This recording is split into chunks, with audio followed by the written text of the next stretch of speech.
Hi, Simone. Hi, Dr. Rigel. How you doing? Good. You're on with Good News Broadcast. Thank you for being with us today. Oh, my pleasure. So the summertime is right around the corner. So what are some of the things that we need to be doing to protect ourselves against skin cancer? Well, skin cancer is a really big public health problem in this country. There'll be over 2 million newly diagnosed cases of skin cancer in the U.S. alone this year. 1 in 5 Americans will get one in their lifetime. There are more skin cancers than all other cancers combined, and perhaps most importantly, 1 American dies every hour of skin cancer. And it's pretty much preventable in most cases if you use some common, simple things. There's 3 easy points. Number 1 is regularly use sunscreen. Choose that broad spectrum SPF 30 or higher sunscreen, and pick a sunscreen that's going to last a little longer. The Helioplex technology is an excellent way to go. Secondly, avoid the midday sun when the rays are stronger, especially in early summer when those rays are really strong. Protect yourself, go inside, have lunch. And the third thing you can do is wear protective clothing. Wear that broad-brimmed hat, long sleeves where you can.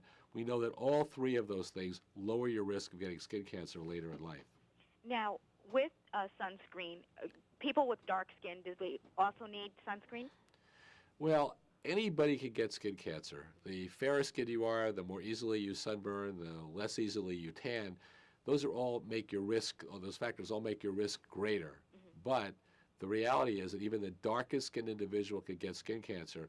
It always pays to protect yourself. What are some signs that we should look for that you might have skin cancer? Well, that's very important because you have to detect skin cancer early. If it's caught early and treated early, not too big a deal. Once it spreads, basically nothing works. So if something is growing, bleeding, crusting, or changing on your skin, have it seen by your dermatologist.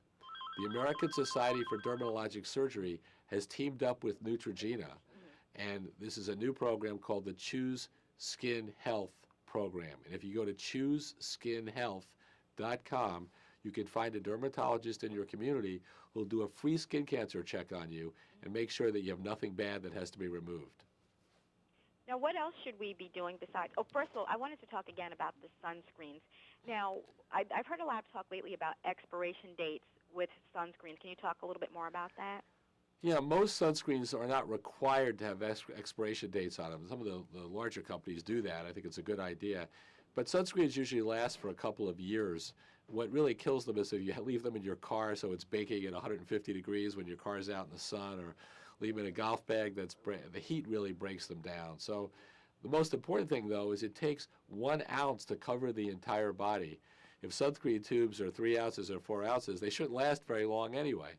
But people tend to under-apply sunscreen, and therefore they last a little longer.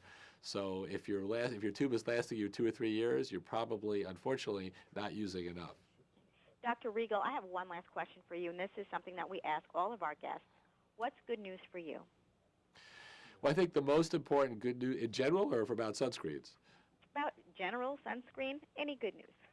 Oh, my birthday was yesterday. How about that? Happy birthday, Dr. Rigel. Thank you very much.